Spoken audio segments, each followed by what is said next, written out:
What is going on, everybody? Welcome in to Rover Sports, the show, the program, and we are breaking down the college football playoffs. We're breaking down a huge day in collegiate football. Today's date is December the 20th, and kind of a late day to be beginning, or a late time maybe to beginning the championship games. But Bruce, I welcome in Bruce the Sports Doc to my left. And Bruce, you just digested a heck of a day of college football. How are you tonight? And then talk about this Florida-Alabama game you just saw. I want to welcome everybody into Rover Sports again. I'm Sports Doc. We just saw it seemed like a national championship game because, frankly, Florida is one of the top 4 teams in the nation. What we saw was a complete slugfest, and we saw Mack Jones and we saw Kyle Trask just throwing haymakers to one another. And when the dust settled, when the smoke cleared, the Alabama Crimson Tide had won victorious 52-46. And a lot to unpack here. Your thoughts as far as some of the details of the game, and let's get down to some of the layers, the meanings, the coaches. So much to talk about. Absolutely. So the thing is about Florida this year is that they just lost to LSU last week. And I love this Florida team. I love Dan Mullen. I love how quirky Dan Mullen is. I like that he pumps up the crowd of the Gators. Like Dan Mullen is absolutely a fighter. He doesn't really care what the public thinks about him. He's always going to protect this guy. Like last week, when the guy threw the shoe, Dan Mullen was like, I didn't see my guy throw the shoe. So obviously he could have said the guy throwing the shoe, it was a terrible mistake, but he didn't throw his guy under the bus. So Dan Mullen, he's creative. He does things his own way. It's why he's a millionaire. It's why he's elite at really coaching offensive football. But the one thing I will say about Dan Mullen being a head coach is that Mississippi State, the defense was never unbelievable, but that's Mississippi State. You're not going to recruit unbelievable defense. But at Florida this year, this defense has not been good enough. And today, Mack Jones throws for a record in the SEC championship, 418 yards throwing the football. And then today, it's Najee Harris. And Najee Harris, he's not like fast enough to be like a Josh Jacobs or even a Kamara or even Kenyon Drake also played at Alabama. Derrick Henry's a power back. I look at Damian Harris of the Patriots, but who does Najee Harris remind you of? You could say pretty much anybody. He reminds me of a young Le'Veon Bell. I'll tell you why. His running style. He will basically run to a hole. He will just gauge things out, almost like a cat, and then he will pick a spot and he will burst through. So it's not like he just runs and hits a hole. He's very calculated like Le'Veon. He also has an incredible ability to move laterally, and he can put the speed on. So I think you might be underestimating his speed. He also has a lot of power. He breaks tackles. He literally high jumped over somebody. He jumped like 6 feet over somebody. That's his calling card, his signature calling card. 178 yards, all-purpose back. In my opinion, an absolute first-round draft pick. And one of the main reasons the Alabama Crimson Tide are now 11-0. Undefeated. Yeah, he reminds me a little bit maybe of Jonathan Taylor of the Colts, who was a really good runner at the level of the Wisconsin. But let's talk about Devonta Smith, this guy from Amite, Louisiana. I know I'm pronouncing that wrong for the Cajuns that are on the stream. They're going to correct me. Not many, but for the 1 or 2, yes. But the thing is about Devonta Smith this year, 15 touchdowns, 83 catches, and almost 1,400 yards of receiving. He also has a punt return for a touchdown. It's rare that receivers, Desmond Howard was the last guy to win a Heisman in 1991. And Devonta Smith, I mean, he's right there for me in the Heisman race. The thing about Smith, or they call him Smitty, which is interesting, is he's the receiver who caught the Tua throw against Georgia to win the national championship. But he was just a freshman on the team back then. And then you looked at some of the receivers that have come out. It's Henry Ruggs, who's a fantastic receiver. Jerry Jeudy, the route running of Jerry Jeudy. It's Jalen Waddle. So he's always been forgotten about. but he's always the most competitive guy, and he could have went to the NFL draft last year. He would have actually been a third or a second rounder if he went to the NFL draft. And now he's one of the best receivers in the nation. I think this guy could be a legendary pro as well as being a legend in college. Now, just to amplify what you said, his statistics are better than Desmond Howard's. The last wide receiver to win the Heisman had less yards, receiving yards this year, over 1,300 yards, 15 touchdowns, and also one kick return for touchdown. Again, Howard was a kick returner. So this guy basically checks all the boxes as far as the Heisman. But when we get into the Heisman Trophy, we also have to talk about other candidates. That's a side discussion. Right. We'll talk about Mack Jones. We'll talk about Kyle Trask. And we'll talk about one, and obviously Devonta Smith. And these are the main people that didn't drop out. Also, you talk about Trevor Lawrence, I believe. He's the fourth one. And Clemson obviously romped today over Notre Dame. And that leads us, maybe backdoors us or front doors us into the discussion as who should be the 4 teams that should qualify for the college national championship. So I think that there's an obvious 3. And this is the list to me of the teams that this is the list to me of the teams, and I'm also going to read your questions here because I want to. We have a wonderful audience, but I'm going to talk about your question specifically, and then I'll get to these points. So, what I'm going to say about the college football playoff is that there's a huge separation between the top 3.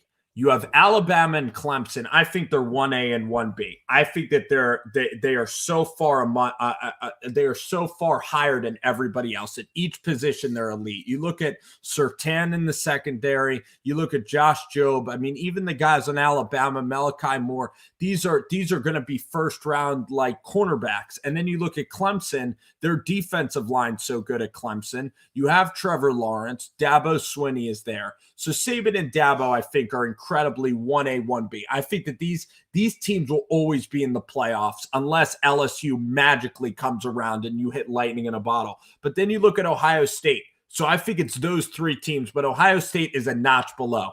And I think Ohio State will get beat by Clemson, but these are the rankings. I'm going Alabama 1 for sure. They're undefeated.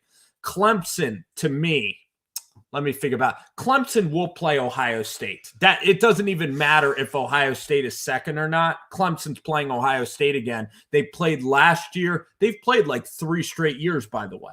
And I believe Ohio State, if I recall, has always acquitted themselves very poorly. They've always gotten blown out. It's been a terrible Deshaun game. Watson, and we always wonder why. In this year, even more heinous, Ohio State has 6 games. They played 6 games because of the Corona Bros in the Big Ten. And today's game was not impressive at all. Justin Fields reminds me of a smaller Carson Wentz. Justin Fields, the guy who won the game was a guy who is named Sermon. Trey Sermon ran for over 300 yards, maybe. Yeah, let's pull up I could even pull up the statistics. But talk about that game today. Well, I'll talk about that game. I watched the game. Northwestern played really admirably through the first half, and they had Justin Fields stymied. They had turnovers, and they really were. Oh my! This game is 331 yards. 331 yards. Oh my gosh! Unbelievable. So this is a record for a Big Ten championship game, and Sermon was unstoppable. You look at obviously the Northwestern team. They held Ohio State to 22, and if you look at it, they held them and 3 in the first half. And how about those interceptions? Think they held up to 6 points. Yep. They held up to 6 points in the first half. No team held the Ohio State Buckeyes to 6 points. And Justin Fields, 12 of 27, 114 yards, no touchdowns, very pedestrian, 2 interceptions. QBR 47. And this is a guy, you look at the next level where Justin Fields gets projected. This guy didn't start at the University of Georgia. And you look at the Big Ten. When can you really name another Big Ten quarterback that's really had any success in the NFL level? Now, last year, I will say this about Fields. I thought he played nicely in the game against Clemson. That was the one game where Ohio State, They played tremendously last year, Ohio State. They also had J.K. Dobbins, who plays for the Ravens, was on that team. Trying to think of whatever what was the score? I remember not last year, but I'm going back further. Well, they lost. They threw a game-losing interception against Clemson, but Chase Young was on that. He was great in that game against Clemson. But do you remember Ohio State was up big? Then Trevor Lawrence hit the big run, and then Ohio State threw just a tragic interception. And I was actually rooting for Ohio State to win that game. But yes, I think we were maybe rooting for the hotel. Underdog. Remember that? Now I have one of your first cousins just graduated from Northwestern, Zoe Grossinger. So I've had a fondness in my heart for Northwestern. I always wonder how they could recruit a good football team. They're a very good academic school, but remarkable how they've been able to recruit good teams. But you know what's remarkable is how they don't actually recruit that well. That's the point, that Pat Fitzgerald is just coaching up these 3-star guys, and the coaching is so great that they're getting these smart football players, but none of the Northwestern guys are as twitchy and athletic as Ohio State's guys. Ohio State's just massive. And again, with the running, their offensive line is just incredible. The way they block, the way they are coached. So give credit to the Buckeyes. They did win this game out. It's not their fault that their commissioner is a Corona bro and wouldn't let them play. It was not their fault. The commissioner of the Big Ten is a new guy named Kevin Warren. He handled this absolutely horribly with Ohio State. Remember, there was they wouldn't let Nebraska play UTC Chattanooga to start the year. And then Ohio State had 5 games, and they wouldn't. Remember, they had to make the favor for Ohio State, and then, of course, the contract tracing, I just think was excessive. Of course, whenever you say something, you always have to preface it with this virus is serious. But at the same time, it's just been a mess of a season. 21. The fact of the matter is, in Ohio, in Indiana, in places like Minnesota, high school football has not been interrupted at all. But yet, and also, to a large extent, college football has not been. For instance, Iowa State was able to play, but Iowa, who's part of the Big Ten, was closed down. So there's no rhyme or reason for it. And the fact is, as we know, people under the age of 30, thankfully, they have a 99.99% chance of surviving. And we can look at whole teams, literally the whole LSU team over the summer, the whole Clemson team has, quote, gotten infected. But what does that mean? They tested positive, had little or no symptoms, and then a week later, they tested negative, just like Nick Saban. Okay? So the fact of the matter is, we're talking about the shutdown. Yeah, we are. Thanks for letting me finish that thought. No, Go ahead. I'll let you finish. I'm finished. Go ahead. Want to keep it. Go ahead. I just want to keep it to football mostly.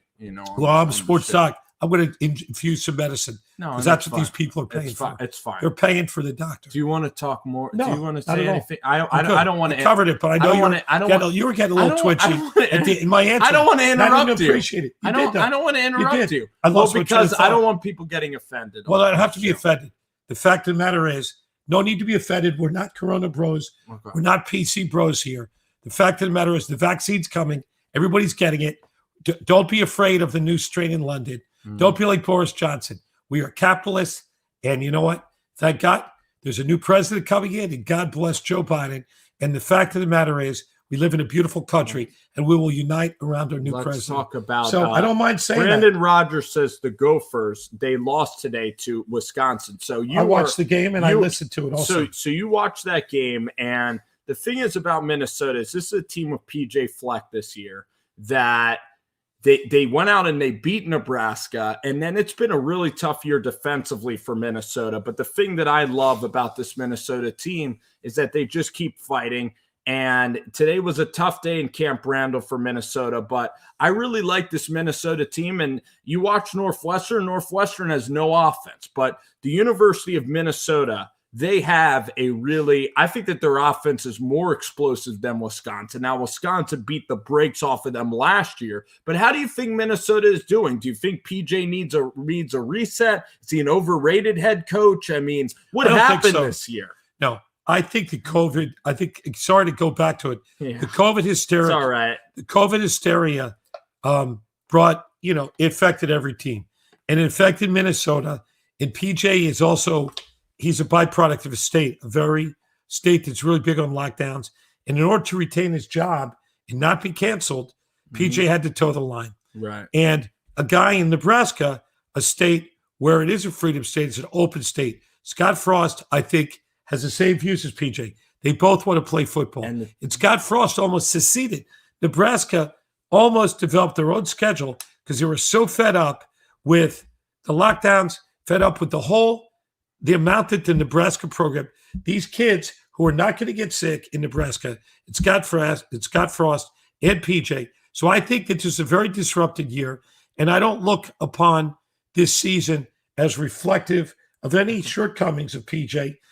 And today, just to go over the overtime. So the overtime, Wisconsin wins a coin flip, and in college football, you always let the other team start.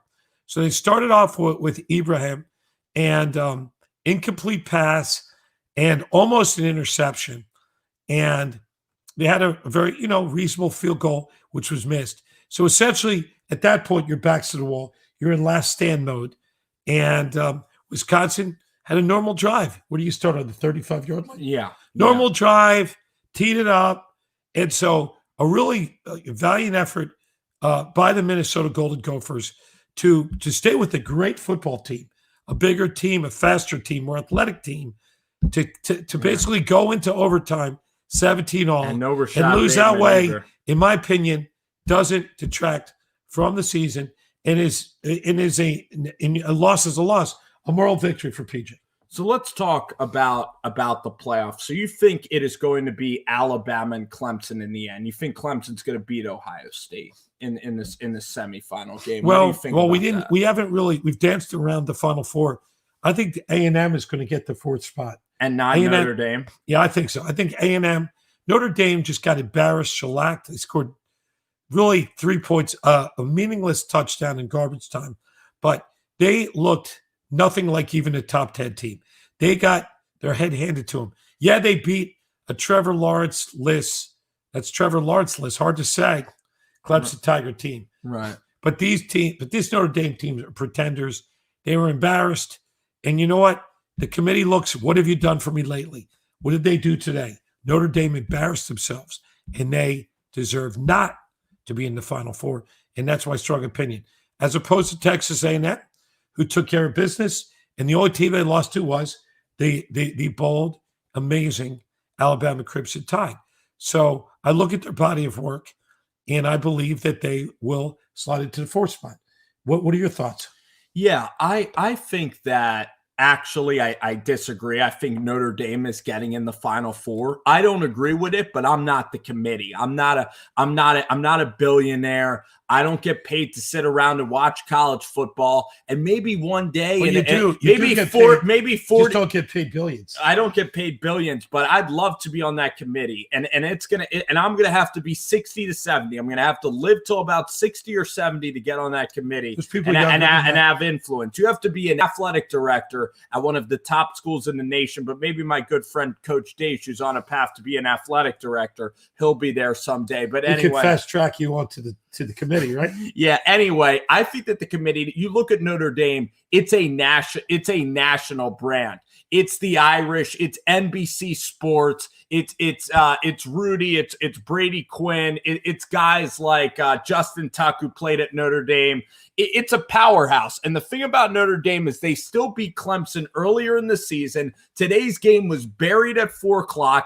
And the Texas A&M Aggies, even though they have tons of oil money and they're just as wealthy as Notre Dame, the people down in Texas, they still have a ton of oil money there. And I'm glad that they still have it. They still have James Harden. They still have James Harden. And they still have it. And he's pumping money into the strip clubs, right? He's supporting the local economy. And I love James Harden. But some of the people that he supported over the last weekend, Brandy, Misty, and so many of those beautiful people. Right. So we thank James for his. And remember, it's mutual service. When you're at the Gentlemen's Club, I always tell James, what do you tell him? Always tip your bartender. Yeah, and I'm sure that he does, and that's why he has his rafter retired there. I mean, he is one of the most special, basketball players, but off of the floor, he's just as eccentric as well.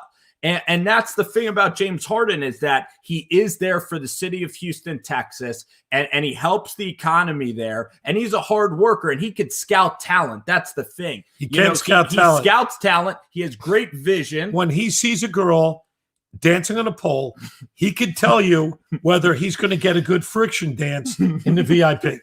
He's going to be like a physicist. How much friction's going to be? It'll be like rubbing two pieces of wood together and starting a fire. Yeah, that's the one that James Harden. He's a king, and you know what? The king of the gentleman's clubs. He is still tremendous as well. But you know what? Great. I got to tell one quick story, and then we'll get back to Notre Dame. We know our viewers. You said we're going to do some. I know, but I think it's your story. This is you. This is my story. All you. It's actually the story of James Harden, and I'll make sure I get it now. Oh yeah, here's the story.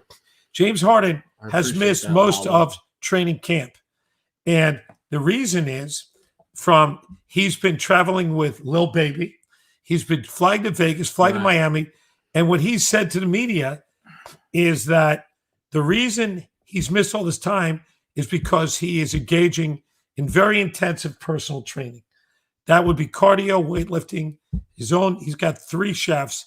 And when he showed up to the exhibition and he did play in the game, he looked like he's about 40 pounds overweight. So I think we know is a lot of those drinks, a lot of that bar food, bar pizza, and all that drinking, and even those lap dances hasn't really served. And he looks, and it's just funny. I need to go to better strip club because I haven't really eaten like food. You lost weight. You look like a hungry dog. I haven't lost any weight, and in fact, it's mostly been 7-Eleven. It's been a lot of Pringles, tasty cakes, and abandoned parking lots. But that's been what I've been doing. But anyway, back to some quick rapid fire football things. Notre Dame is getting into the playoff. I think they beat Clemson. And I don't want it either because I know that they're just going to get housed, and I want to see some new blood in the playoff like the Texas A&M Aggies. But I look at Notre Dame, and they have the brand. And today they are running game. They kind of slowed down Clemson very late in the game. And I look at Ian Book, who was in the Heisman discussion, and I think the committee's in too deep. So I really think that Notre Dame is going to win. We're going to take some rapid fire questions. So Marky Mark here, a great name, says that Trask and Mack Jones, both stock is raised, but he says Trask would be my Heisman Trophy winner because he just does more for his team. And I could see that point. Bruce, what would you say about Kyle Trask? Firstly, he's an incredible quarterback. He's going to be a great pro prospect. And, and I think the way he played today was admirable. His offensive line doesn't protect as well as Alabama. Certainly, he has some weapons. I think he has Pitts, he's a tremendous pro Kyle prospect. Pitts. Yeah. And number one, what's his name? The wide receiver. Kadarius Toney. Yeah, from Toney. Mobile. Reminds me of Andrew Toney. So named Toney. So that guy got a lot of touches, particularly the first. Tyreek Hill. Right. He does. He's fast and he's tall. So I would, actually Tyreek Hill isn't that tall. No, but Tony's only 5'10" too, but he's a human jukebox. He is the best. He is the best. I would say juker lateral mover that I've seen play college football in like maybe the past 5 years. And you look at Florida's quarterbacks, they had Felipe Franks, but he isn't even getting utilized. He's going to have a better pro career than even a college career. He's going to be one of the best receivers in the pros. If he gets put in an offense like Andy Reid, you better watch out for him. But I look at Kyle, he completely elevated this program. Now, the thing about Trask is he was crying at the end of the game, and I love that. I love that players care that much that they're crying at the end of the game. Some people will call it soft. But the thing is about Kyle Trask is he can come back for another season. And I believe that he should come back to Florida for one more year because he has unfinished business to do. One, every senior gets to come back next year. He would win a Heisman Trophy. This guy has been a backup quarterback. He's barely played any college football at all. I see him being a better college player than I do an NFL player. And I think Kyle Trask should come back to Florida when you have a packed out swamp, knock on wood, God willing, next fall. I would take Kyle Trask in a full college football season. I think it's his time, because you look at Mack Jones might play for a championship. I look at Trask, and yeah, he might be a fringe first or second rounder, but I think Kyle should give this one more go at Florida next year. My opinion is different. I believe that Kyle Trask will be one of the best 32 players to come out of the draft, and therefore will be a first rounder. We'll get first round money. I've seen too many people and too many players who get injured in college. And Kyle Trask has a reasonable offensive line, but not the best. And if he were to suffer an injury, let's say, such as the tragic injury to the center of the Alabama Crimson Tide, and that center, basically in garbage time, looked like he blew out his knee, maybe an ACL tear. I hope not. But he went off in crutches. And if that were to happen, basically he would lose maybe 75% of his equity. So I believe that he played well enough, he auditioned well enough, and he's entitled to go into the draft. And while he may elect to come back, I think if I was advising him financially, I'd advise him to be a first-round pick. There are plenty of bad and old quarterbacks in the NFL. There are plenty of places, and most importantly, there are plenty of young quarterbacks like Josh Allen and obviously Mahomes and even Jalen Hurts here in Philadelphia that do get to play. He's just not going to ride the pine and hold a clipboard for 2 years. And I think he's got incredible talent. His ability to run, and we talked about running quarterbacks, his ability to run is elite. And he could go like a bullet and gain 10 yards, 5 yards, not 10, 5 yards, I would say. Whereas Mack Jones is much more limited with respect to his mobility, but also has a tremendous arm, great presence in the pocket, more like an Eli Manning in the sense he's a winner. He's got a great arm, wonderful mind, can see the field, can analyze both sides of the field, could go through his progressions in a pro-style offense. And Mack Jones, I think, will be a very good pro quarterback. He doesn't have the wild, elite, Patrick Mahomes or even Aaron Rodgers skill set. But I think he's Eli Manning, and on the right team, he could certainly be a very good. He's more like an Alex Smith, pre-injury. He reminds me a little bit of Alex Smith, a little bit like Eli. And Alex Smith, is mobile. Release. He has a quick release, which smart, matters. and also tall, maybe about 6'3", 6'3", something like that. Mobile enough, nimble enough to maybe be successful. But if you heat up Mack Jones, you could probably really put a lot of pressure on him. I don't necessarily know that Mack Jones at the NFL level.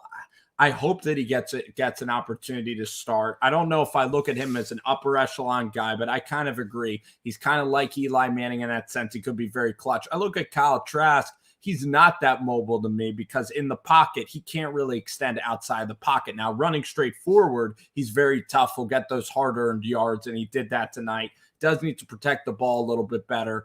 But I look at Trask, and he doesn't have the arm of Mack Jones, but at the same time, he's tall enough, and he makes accurate enough throws in the middle of the field. He can pick you apart in the middle of the field, and I do think that there's a spot for him at the NFL level. The thing is with Kyle Trask, is that Kyle Trask, he comes from probably, I would say the background of Kyle Trask, middle-class family, Mansfield, Texas, and he didn't start any games in high school, Kyle Trask. That's right. And he's waited at Florida 3 years to be a starter. He started at the end of last year, and then he started this year. And the point is Kyle Trask, I believe he loves the game of college football.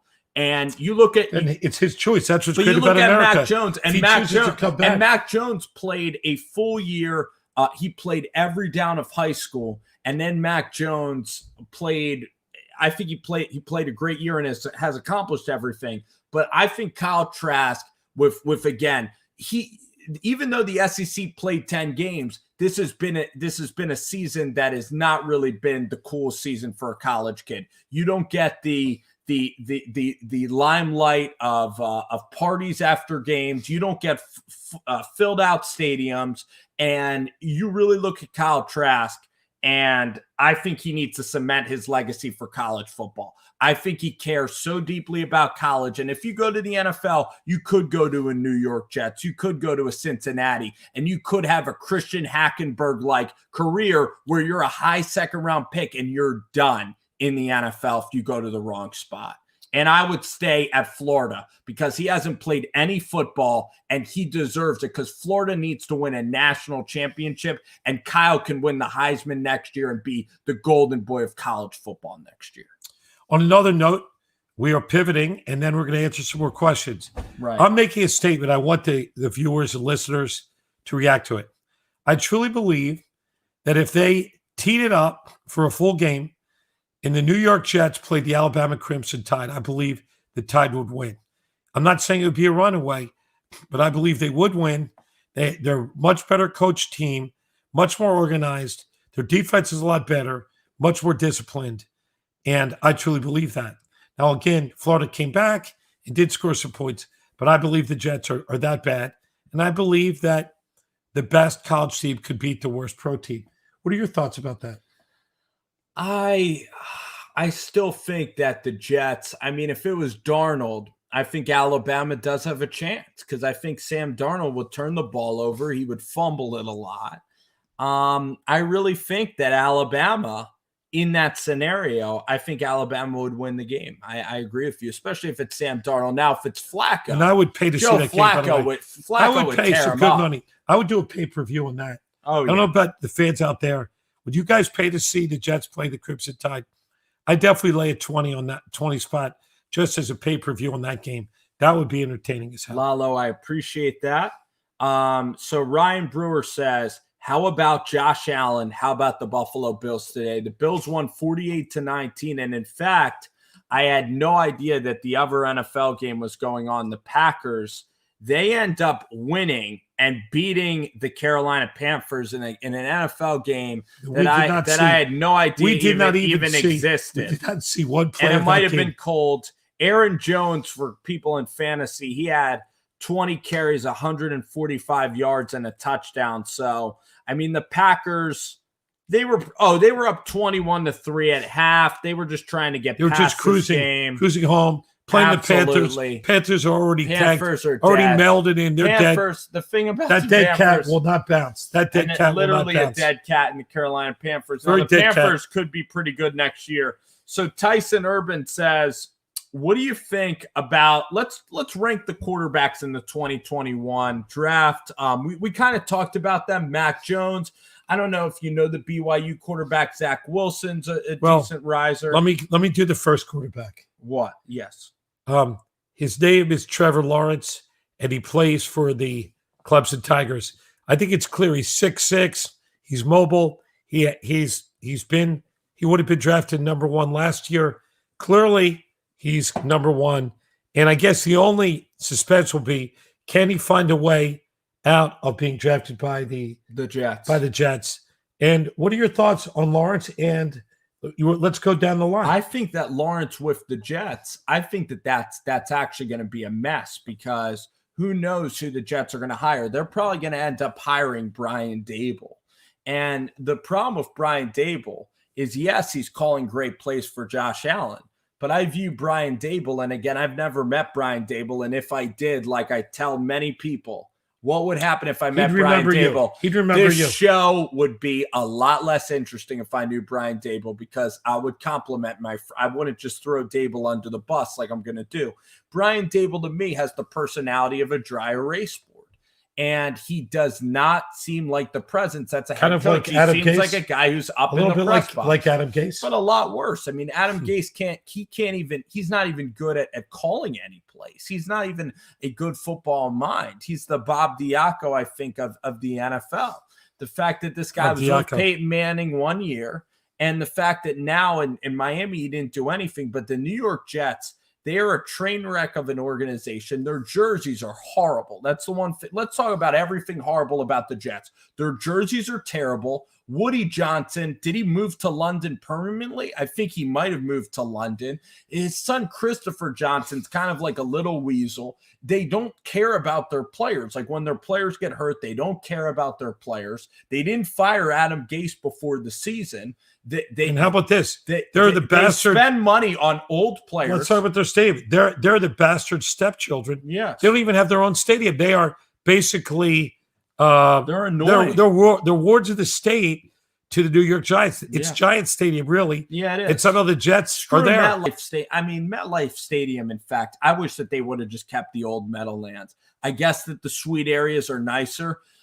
I would like a stadium like Lambeau to just stay crappy as possible. But we're talking about the New York Jets. Talking about the Jets. And their offense, you look at Quinnen Williams. I mean, at Alabama, Quinnen Williams was such an amazing talent.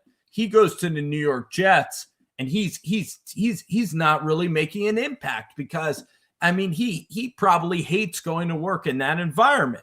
Now, you look at Trevor Lawrence. Is he really going to back out of the New York Jets? I mean, that would be incredibly interesting to say, I want to go to a team. I want to go to the Jacksonville Jaguars that have a weird owner that wants to move the team to London. And I want to go to the Jacksonville Jaguars, a team with a stadium that needs renovation and a downtown that honestly can get a lot better. You know, I talk to people that are Jaguars fans, and that downtown needs to improve. So I don't know if Trevor's going to boycott the New York Jets. I don't have any idea. I think that somehow Trevor Lawrence, somehow the Jets should still find a way to get Lawrence. It's probably going to happen, just like Joe Burrow in Cincinnati. Although you never know with Lawrence. And we don't know. But let's go to the second quarterback. The second quarterback. So should I say who I think's the second guy? Say your guy. I'll go with Mack Jones. Okay. All right. I think Mack Jones, the one thing, he's not incredibly fast. I think he has a good feel for the pocket. He has a quick release. He's got a very strong arm. And he's used to playing in a pro-style offense. He's used to playing with absolute NFL pro receivers. And like you said, he played with Henry Ruggs. And he played certainly with Devonta Smith, I guess. Devonta is his name? Devonta Maddox? Smitty. Devonta Smith. Devonta Smith. Right. Devonta Smith. No, yeah. And so the fact is, I think he's an excellent pro prospect. He's extremely his personal life never gotten in trouble. Right. And I think that he would be an ideal person to be drafted. And maybe it would be great to, wait a year, even two, because I think he has a personality not to make waves. So much like Jalen Hurts, I think had a good personality. But for the implosion of Carson Wentz and the abysmal last place statistics in every regard, Jalen Hurts has filled in and will be starting tomorrow at 4:05 for the Philadelphia Eagles here in Philly against, of course, the Cardinals. And I think that'll be a very daunting task. We learned today that Darius Slay is still in concussion protocol. Avante Maddox is not playing. So I am not predicting the Eagles win. I think that the Cardinals will have their way with Hurts, just like they did last week against the Giants with Daniel Jones and Colt McCoy. And I believe it'll be coming back down to earth. And I also think that Kyler Murray will throw all over the Eagles' decimated practice squad defense. So Mack Jones is my second. Mack Jones is your second guy? That's right. I'm going to take Trey Lance in North Dakota State. Now, his games are not on television a lot, North Dakota State. But to me, Trey Lance reminds me of a Russell Wilson at 6'3", his ability to escape the pocket, his deep ball accuracy, his deep ball arm strength is truly elite. I think that he's the second guy in the draft. Then I would take Zach Wilson of BYU as the third quarterback selected. And then I look at Mack Jones, and I think Mack is actually a second-round pick. I don't know if he is even going to get a second contract as a starter in the NFL because he has an inability to move. I think that you look at the pocket passer, and you look at even Josh Rosen, who had decent mechanics, and he was a big failure. You look at Dwayne Haskins, who has an inability to move as well. He wasn't successful. So I worry about Mack Jones. He has the best offensive line in college football. He has the best receivers at his disposal. I think he'd be perfect in Pittsburgh behind Ben Roethlisberger. He waits a year or two, but I think Mack in the second round is definitely appropriate for him, and he gets like a year to sit. And then I think Mack has to have a great offensive line and running game. And you put him like a Kirk Cousins, and I think he could be good. And he needs to have an elite running game, and then he could be a decent quarterback at the NFL level. One quarterback that needs to be mentioned who will likely not come out is Carson Strong of Nevada. This, in my opinion, is an NFL quarterback with incredible arm, the ability to move, and all the intangibles. And you don't watch a lot. We watch a lot of Nevada football because Strong is just a joy to watch. But we think that there are a lot of quarterbacks in this draft. I think Carson Strong will come back next year, just as you're alluding to, that he indeed will have a great year, will get noticed. It will be a first-round draft pick. But if he comes out now from Nevada, I think that he would be maybe even a third or fourth-round pick. So I think he'd be wise to stay an extra year. How would you fix this college football playoff to make it a more interesting process or a more interesting final season for college football? I'll tell you what I would do. I would have more teams in there. I think I would have 6. I might have 6 teams in there, and I would play the 5th and 6th team would play kind of a play-in game, so to speak, and then I would figure it out from there. But I think there are too many great teams in the nation. There are too many teams like Cincinnati, teams that go undefeated. They play Coastal Carolina. They beat everybody who's on their schedule. And beating everybody on your schedule and still not having a shot means that you're not part of the Power 5. And I think that has to change. And one thing we love about March Madness in NCAA basketball is that you have 64 teams. You have a lot of teams that really have no chance. But again, basketball and football are different. Just the physical wear. Exactly. You can't play that many football games. You can't play that many games. But also the fact is 4 teams is still decently exciting because today was decently exciting because Notre Dame getting pounced. Northwestern today when they were winning at half, the 4 teams is decent because the games are very important, just like Ohio State was today. But at the same point, I do believe that if it expanded, we would get some serious playoff games. And I'd love to see Coastal, the little guys of Coastal, go up against Alabama. I want that to happen so badly. I want the little guys like Cincinnati and Coastal, BYU. I want them to be in the playoff, but I don't want a 16-team thing like you said. That's too many. I think 8. Be nice. 8 might be good. Or a playing I'll tell you what I would like do. like the MLB wild I'll tell you exactly card. what I would do. A lot of these bowl games are for show. What do? They're for making money for the teams, making money for the bowl, making money for the NCAA. But they don't have any impact on the national championship. So what I would do is I would have 8 teams, and I would spread out those 8 teams throughout the bowls, and then I would have a playoff. I'd continue the playoff, not just 4 and then 2. It would be 8, 4, and 2. And I think that would be a solution. And I think the bowls would actually garner a better crowd. Some of these bowls, even before COVID, were not filled stadiums. When you have 2 neutral teams, even the Orange Bowl last year was Virginia and Florida, and it was okay. And we were down in Miami and we covered that game. But yeah, you're in Florida. The game's in the Orange Bowl, but it's Miami. It's a little Gainesville and Miami are different crowds. So I think clearly you should make them 8 teams and you should use those bowls as a conduit to play those games. So you're not just having all the Outback Bowl or the Kentucky Fried Chicken Bowl, or the Chick-fil-A Bowl, and the Greasy Spoon Bowl, and the Lincoln Financial Field Bowl. Right. You're having all these bowls that don't mean a thing.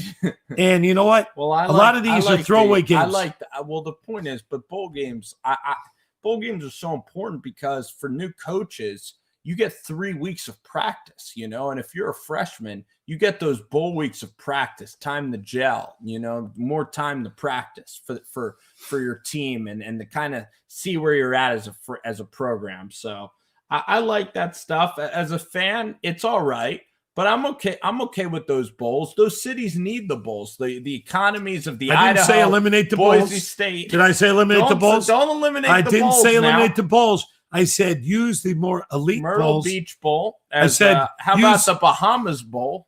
Listen, and imagine if you're a college you kid, could go to Hawaii. You get to go to the Bahamas. I mean, the chicks that you get to see there. I mean, you can't even dream of seeing the same chicks. Go to Hawaii. So I'm not saying eliminate the bowls. What I'm saying is there are too many bowls and not enough meaningful bowls. No, so and I keep agree. the bowls. I agree, but the SEC championship is special. Championship weekend is really special. Now, you talk about some of the announcers today for the SEC, and I know that we had Nestler, and it seemed like he hated the Florida Gators. The SEC on CBS is not going to happen. It's going to be ESPN now, and it's going to get weird, except the SEC, I like that more games will be in prime time. You know what we should do also? I believe that the noon kickoff should almost be abolished out of college football, like to push it back to like 1 o'clock, because if you're a team that plays at like 11 a.m., that's just really tough. And speaking of the guys who go to college and they have 11 o'clock games, they just go there and they don't even attend these games because they're more worried about going to parties after the 12 o'clock games anyway. So, well, I still think the good schools, when I'm talking about the elite schools and those that have good support, even the Indiana Hoosiers and Northwestern, a lot of those teams, even the Ivy League teams, even right here, the Penn Quakers, all those. So I think you need to triage the games, because if you're an Ivy League team, or if you're even a Villanova Wildcat or even a Lehigh Mountain Hawk team, those teams, and again, I'm from a smaller school here in Pennsylvania originally. Right. And those teams, you have a cocktail hour in the morning, you roll into the game at noon, and then you have cocktails in the morning for breakfast. I'm talking when you're what do you do? What do you do? Do you drink Bloody Marys? I mean, you absolutely can drink Bloody Marys or even as beers. A student? Yes. A student must be rolling pretty deep in money. They're rolling well. We did okay. They're rolling well. We rolled okay. They're rolled okay. In fact, we were riding dirty. You rolled okay. Riding dirty. Just like James Harden. So the fact is, you want to have cocktails, Bloody Marys. You want to roll into a noon game, and then 3:30 you want to roll into a cocktail hour. And from that, then you want to roll into fraternity parties till the wee hours of the evening, and then Sunday, of course, you want to sleep until around 1, just in time for NFL kickoff. Let's give our fans that are NFL fans. There's a lot of NFL fans on my YouTube channel, on Facebook.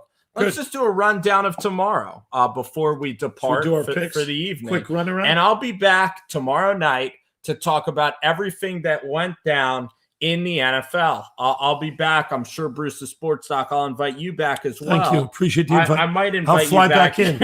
I'll fly back in. That's as much flying as it happens. When I fly in. During this time, quarantine me for 14 days. You used the quarantine. Use that word Q, but if you use the C word, and I don't mean that other word. If you use the I was C thinking word, how I could work in the discussion. But the word COVID, I don't like that word. We're not going to bring number 19 should be abolished. The word Corona, even their beers, I should be abolished. I just or the pandemic. These times, there's so many words that I'd love to get abolished. But anyway. Tomorrow, the 1 o'clock hour, I think, our teams are playing later at the time, but we have the Washington and Seattle game. That game means a lot to the NFC East, and the Washington and this Washington football group. Let's call them the group. I don't even want to call them the T word.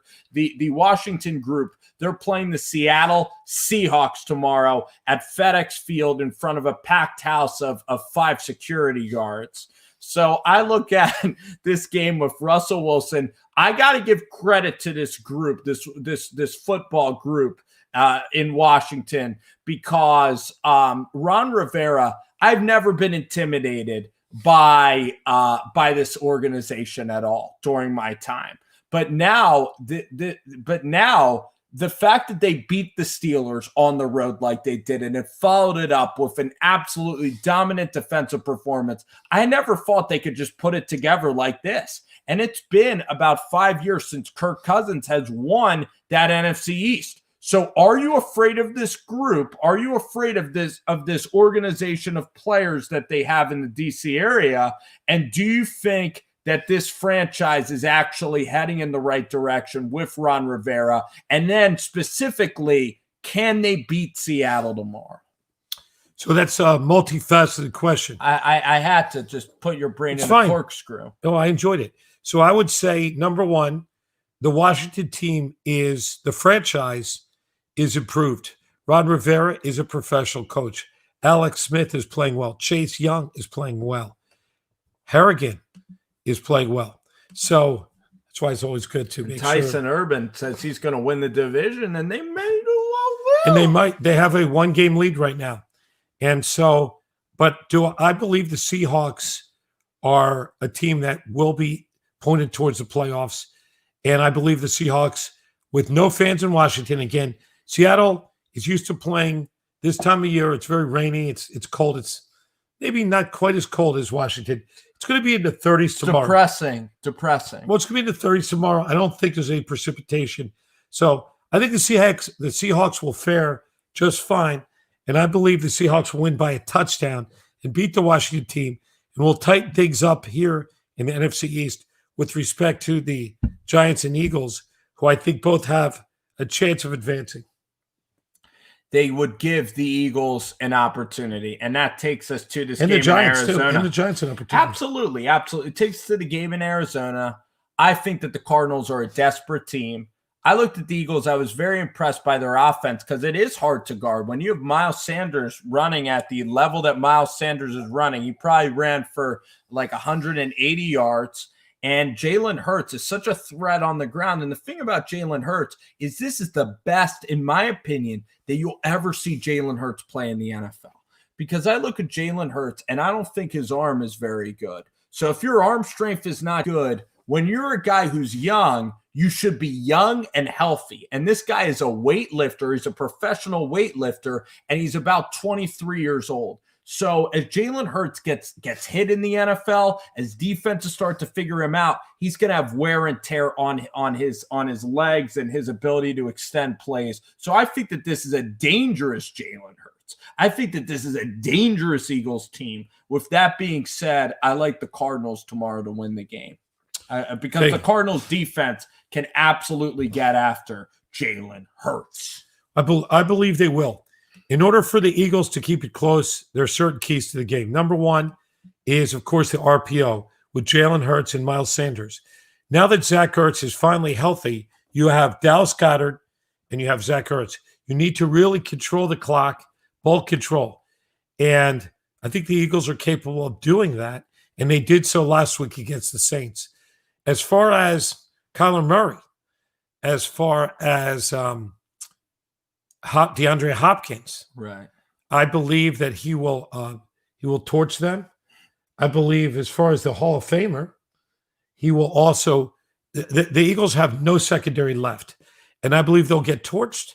I think they'll do okay against the run, but I believe that Kyler Murray also will break out with some runs. And once he gets past, the Eagles' strength is their defensive line. Once you get past that first wave, the linebackers can't tackle at all. They're all injured. The secondary, the only veteran was Rodney McLeod, went out with a ACL. So you literally are without Rodney McLeod, Darius Slay, and Avonte Maddox. So this team has there are no corners. There's no defensive backs at all. Guys literally haven't played at all.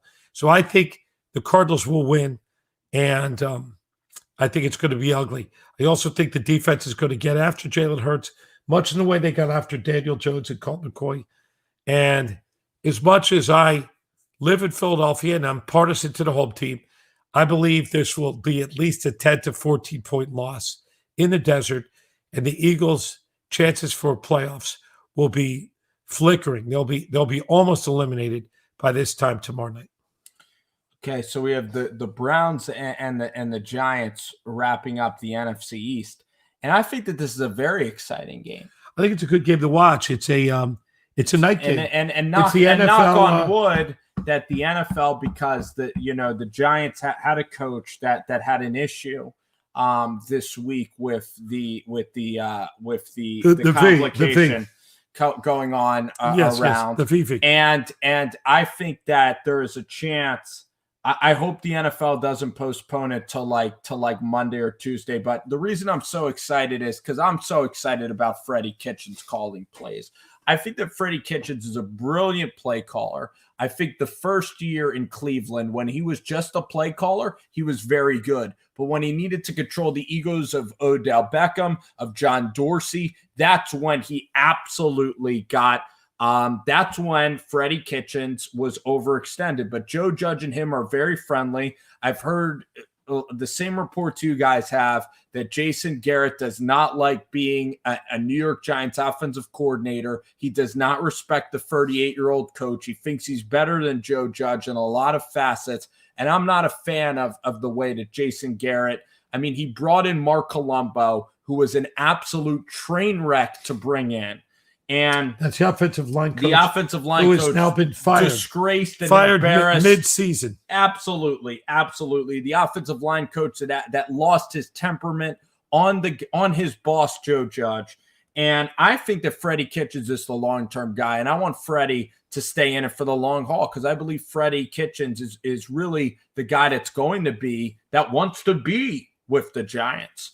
And I look at the game tomorrow, and Colt McCoy, I think he's just as good as Daniel Jones. I think Colt McCoy can win games in this league. I'm not really a fan of Daniel Jones. Who started? Daniel Jones No, started? it's the Colt show. We're back to Colt McCoy. Colt McCoy had the biggest win of the Giants in the past 8 years against Seattle. Colt McCoy, to me, is the guy that can lead this team. It's not Daniel Jones. I think Daniel Jones, again, I think his days are numbered. I think that either next year or the following year, they're going to be drafting another quarterback. So what do you think about this game tomorrow? Cleveland and the Giants. I didn't tell you who's going to win yet, by the way. Notice I didn't do that. Okay. Well, I'm going to analyze. Firstly, the weather will be the same as it will be in Washington and Philly. Possibly. It'll be in the 30s. I don't think there will be precipitation during the game itself, although it is a night game, so I have to recheck it because I know there's some rain that's coming in on Monday. But presuming it's dry and cold, I think that's neutral, because the Browns are used to playing very windy, cold stadium. Good. Browns are a and good the Browns are a good team. Baker Mayfield. But I believe that the Browns don't always travel well. They've had some good away victories, but I just think this is one where the Browns have to travel east to New York. I think they're going to look past the New York Giants, and I see the New York Giants as a team that can stay in the playoff hunt with a win. So I'm going to predict kind of a low-scoring game. Kind of, if I had to predict it, I would say 21-17, ugly game, a lot of turnovers. Good. I think the culture will win. The Giants' defense has been steadily improving. I think they're going to. There's a statistics very interesting. When you could force Baker Mayfield to the back of the pocket, you could force him to run to the back and not step up, and you saw a lot of statistics, he loses almost every time. Right. So I think the Giants are capable of doing that, of putting pressure on, forcing him to move backwards. And I believe Jarvis Landry obviously had a really good game, and he's been on the rise. He's a leader for that team. Yeah. But I believe that this is kind of a trap game for the Browns, and I believe the Giants will win. I don't think the Browns should overlook the Giants at all, because this is a Giants team that just beat Seattle, and now it'd be completely – the Browns just came off a loss, by the way, to the Baltimore Ravens. And you're this late in the season, I don't think you should be overlooking anybody.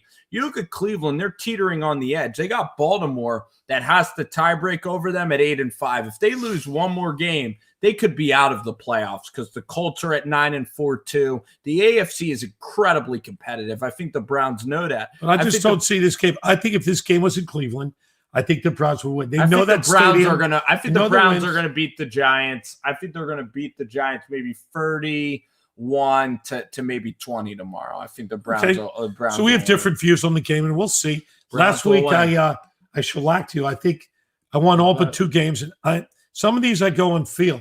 This one I go on feel. I think the Giants are going to win an ugly game by a field goal. How about Chiefs and Saints? Drew Brees coming back. Premier game of the day at 4:25.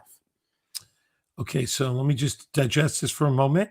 Kirk Cousins is coming in. No, Chiefs at Saints. Okay, I'm sorry. I'm looking at a different game. Looking at Kirk being on Chiefs at Saints? No, this one right here. Oh, okay. Tomorrow. Okay, thank you. Chiefs at Saints. Okay, I got it. Sorry. You actually fooled me by putting the following week's schedule up, but that's my fault for no, it's maybe not. It's my fault. It happens at 2:20. My fault. Back in the East. One of us is on standard time from a different continent. That's you.